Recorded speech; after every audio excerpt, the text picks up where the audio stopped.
अस्सलाम वालेकुम। उम्मीद है आप सब खैरियत से होंगे। आज हम पीएमसी का जो 30 अगस्त का इवनिंग का पेपर हुआ था, एमडी कैट का पेपर, वो डिस्कस करेंगे। उसके सारे तो एमसीक्यूज़ मिले नहीं हैं, कुछ एमसीक्यूज़ मिले और ये एमसीक्यूज़ जो मिले इनके ऑप्शंस भी काफ़ी गलत हैं और एमसीक्यूज़ भी काफ़ी अजीब से हैं। लेकिन ये इसलिए है कि क्योंकि कोई बच्चा मतलब सारे एमसीक्यूज़ तो सारे एक साथ याद नहीं कर सकता, तो इस तरह की प्रॉब्लम्स तो आनी ही हैं।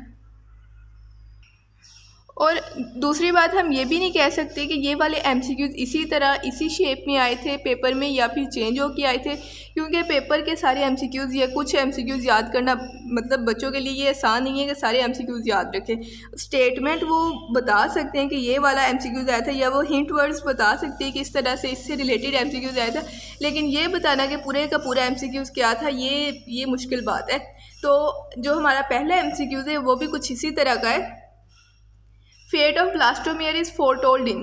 जो ब्लास्टोमेयर होता है इसकी जो फेट होती है वो फोरटोल्ड मतलब पहले से डिसाइडेड फेट किस में होती है। अल्फा ऑप्शन में है इकाइनोडर्म्स, बीटा में आर्थ्रोपोड, चार्ली में है मोलस्का। तो अगर हम बात करें तो दो तरह के हमारे पास इंडिविजुअल्स होते हैं, एक होते हैं प्रोटोस्टोमेट्स और दूसरे होते हैं ड्यूट्रोस्टोमेट्स। जो प्रोटोस्टोमेट्स होते हैं उनकी स्पाइरल और डिटरमाइंड डिवीजन होती है। कौन सी? स्पाइरल और डिटरमाइंड डिवीजन। और जो ड्यूटेरोस्टोम्स होते हैं उनकी रेडियल और इनडिटरमाइंड डिवीजन होती है। अच्छा, स्पाइरल डिवीजन वो होती है जो नॉट सिमेट्रिकल यानी नॉन सिमेट्रिकल होती है, जिसमें प्लेन सिमेट्रिकल नहीं होती है। और डिटरमाइंड का मतलब है कि जिसकी फॉर्चून, जिसने क्या बने, उस ब्लास्टोमेयर से आगे कौन से ऑर्गेनिज्म बनेंगे, सारा कुछ ऑलरेडी डिसाइडेड होता है।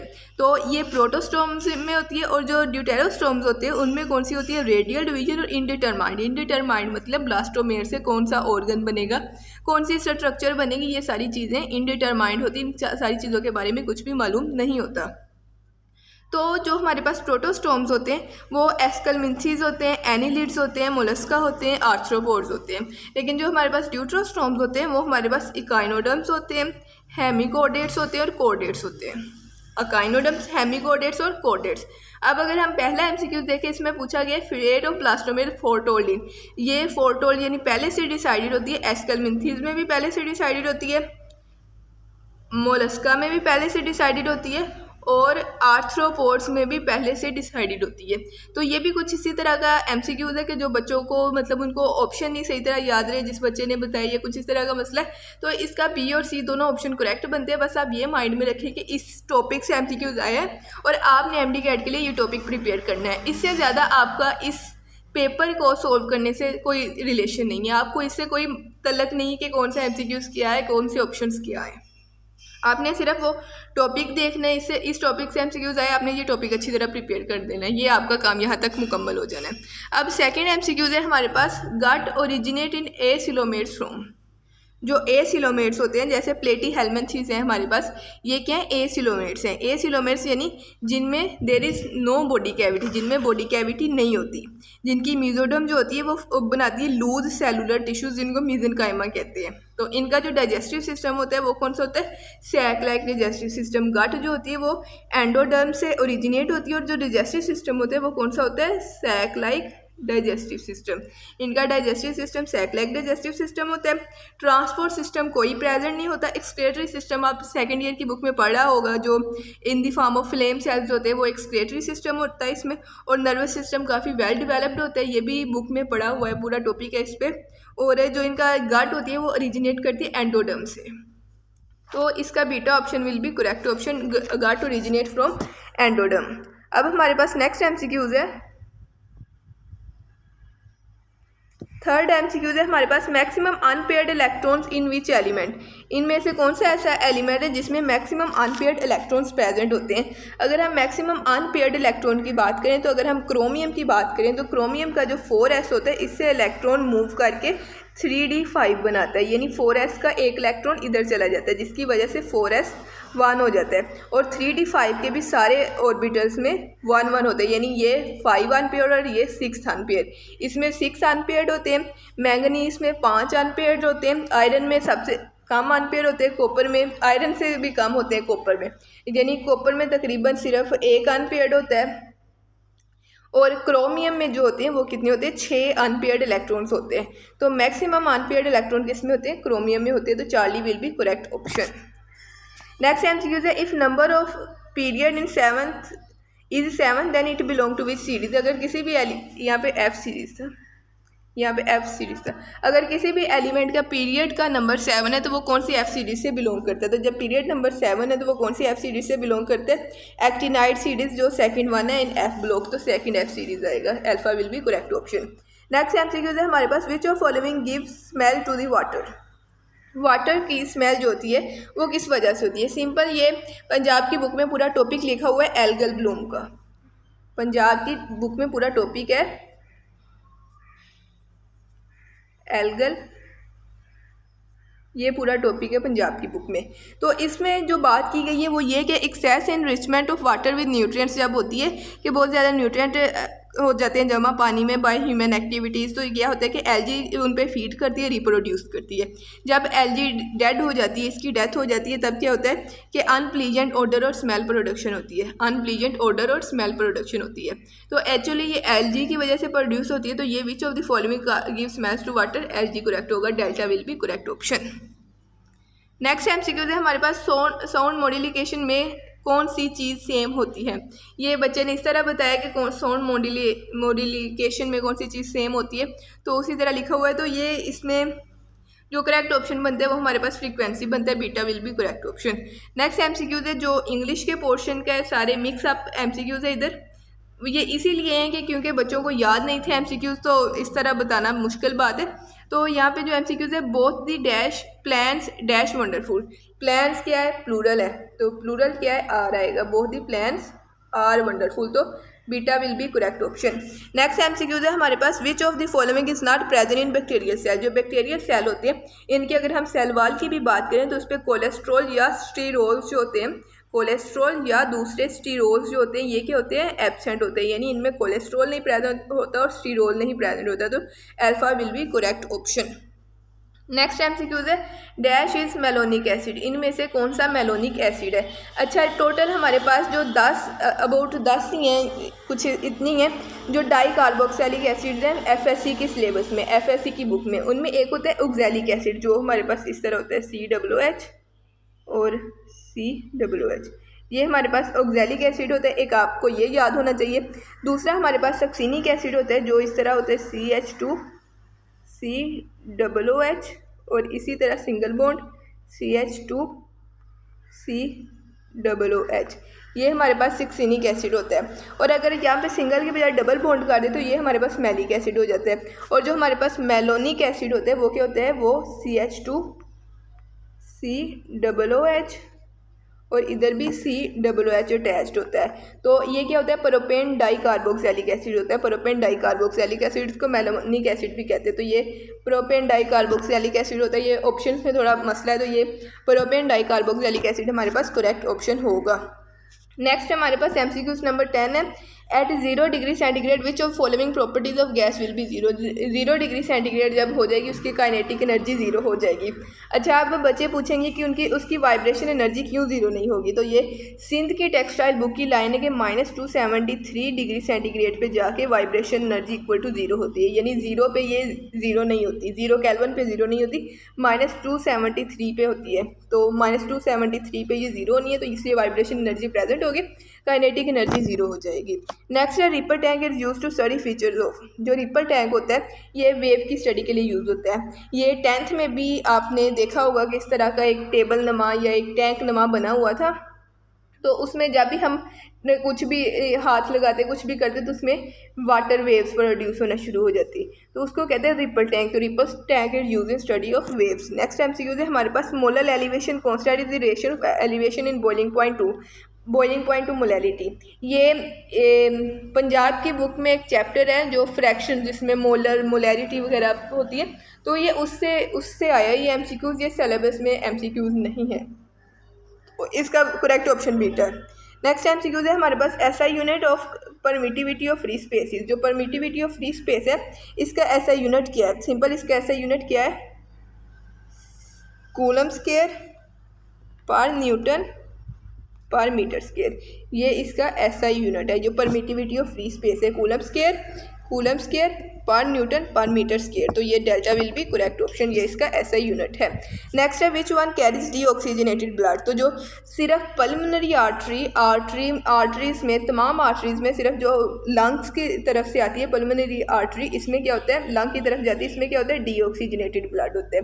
इसके अलावा वेना केवा में डीऑक्सीजनेटेड ब्लड होता है। तो ये क्या है, both A and B will be correct option. Next MCQ है nitromethane is prepared from methane at temperature of. जो नाइट्रोमीथेन होती है वो मीथेन से प्रिपेयर होती है, सब्स्टिट्यूशन रिएक्शन होता है जिसमें H होता है जो वो रिप्लेस हो जाता है नाइट्रो ग्रुप से। जो ये H जो है ये नाइट्रो ग्रुप से रिप्लेस हो जाता है और उसकी जगह नाइट्रो ग्रुप हो जाता है। ये अल्केन्स में होती है। अल्केन्स में एक तो इसमें वेपर कंडीशन चाहिए होती है कि वेपर फेज में सब्सटेंस हो, दूसरा काफ़ी ज़्यादा ड्रास्टिक कंडीशन चाहिए होती है, काफ़ी हाई टेम्परेचर चाहिए होता है, अबाउट 400 to 500 डिग्री सेंटीग्रेड। ये होता है जनरल टेम्परेचर। लेकिन यहाँ पे स्पेसिफिकली मीथेन की बात की गई है, यहाँ पे स्पेसिफिकली मीथेन की बात की गई, तो मीथेन के लिए 450 डिग्री सेंटीग्रेड टेम्परेचर यूज़ होता है। तो इसका यूज़, ये जो नाइट्रोमीथेन होती है ना, ये ऑफिस में यूज़ होती है, OFS ऑफिस में यूज़ होती है, इन ऑर्गेनिक सिंथेसिस में यूज़ होती है, फ्यूल्स में यूज़ होती है और एज अ सोलवेंट यूज़ होती है। तो ये इसके यूजेस पे याद रख लें। तो ये नाइट्रोमीथेन के बारे में था। नेक्स्ट MCQ है हमारे पास conversion of hexane to benzene in the presence of catalyst at 500 degree centigrade. जब भी किसी सिंपल कंपाउंड को बेंजीन में कन्वर्ट किया जाएगा तो उसको एरोमेटाइजेशन कहते हैं, क्योंकि एरोमेटिक कंपाउंड में कन्वर्ट कर रहे हैं। तो beta will be correct option. Next MCQ है stretch a string of length 2 meter vibrates in 4 segments, distance between the consecutive nodes is। consecutive node, अच्छा पहले चीज़ देखें ये कितने सेगमेंट है, 4 सेगमेंट में वाइब्रेट कर रही है, 4 सेगमेंट में क्या कर रही है, वाइब्रेट कर रही है। तो इसकी अगर हम लेंथ का फार्मूला लिखें, length is equal to n lambda by 2, ये लेंथ का फार्मूला हो जाएगा। लेंथ कितनी है, 2 मीटर है, इसकी वैल्यू पुट करें, लैम्डा दी नहीं गई हुई, n कितनी है, 1 2 3 4 है और बाई 2। अब दो नोड के दरमियान कितना फासला है, दो नोड के कंसेक्टिव नोड के दरमियान, दो कंसेक्टिव नोड्स के दरमियान जो फासला होता है वो कितना होता है, लैम्डा बाई 2 होता है वो फासला जो कंसेक्टिव नोड्स के दरमियान होता है। तो लैम्डा बाई 2 हमने फाइंड करना है, ये इधर रह जाना है, ये 4 को दूसरी साइड पे ले जाएंगे तो ये हो जाएगा 2/4 इक्वल टू 0.5। तो 0.5 विल बी करेक्ट आंसर। जो हमारे पास 0.5 हो जाएगा ये क्या होगा, करेक्ट आंसर होगा। तो alpha will be correct answer. Next MCQ है ethane molecule have how many carbon orbitals are equivalent and degenerate in nature. अच्छा ये जो इथेन है इसमें अगर हम बात करें तो ये 2s होता है, ये 2py होता है, 2px होता है और ये 2pz होता है। जब इनकी हाइब्रिडाइजेशन होती है तो ये 4 हाइब्रिड ऑर्बिटल बनते हैं। तो टोटल इसके 8 बनेंगे, लेकिन यहाँ पे 8 का ऑप्शन नहीं है, तो nearest possible option 6 will be correct option. Next MCQ है what is probability of a haemophilic daughter of a normal person. Haemophilic daughter है कि प्रोबेबिलिटी है कि एक नॉर्मल बंदा है, ये हमारे पास एक नॉर्मल आदमी है, अब इसकी डाटर हीमोफिलिक हो सकती है या नहीं वो हमने बात करनी है। नॉर्मल जो मैन था उसका फादर हीमोफिलिक है, लेकिन वो खुद हीमोफिलिक नहीं है, वो जो मैन है वो खुद हीमोफिलिक नहीं है, यानी उसके फादर का कोई रिलेशन नहीं है। और कैरीज अ कैरियर वुमेन, और उस आदमी का यानी ये नॉर्मल मैन की जो वुमेन है जिससे शादी हुई वो क्या है, कैरियर वुमेन है। तो इसकी वो डाटर जो हीमोफिलिक होगी उसके बारे में हमने बात करनी है। तो अगर हम इसको प्रोबेबिलिटी चेक करें तो XH और दूसरा B इसी तरह X ये इस तरह होगा, यानी उसकी कोई भी डाटर ऐसी नहीं होगी जो हीमोफिलिक होगी, कोई भी डाटर नहीं उसकी हीमोफिलिक नहीं होगी, उसकी कोई भी डाटर हीमोफिलिक नहीं, यानी 0% प्रोबेबिलिटी है कि उसकी कोई हीमोफिलिक डाटर हो।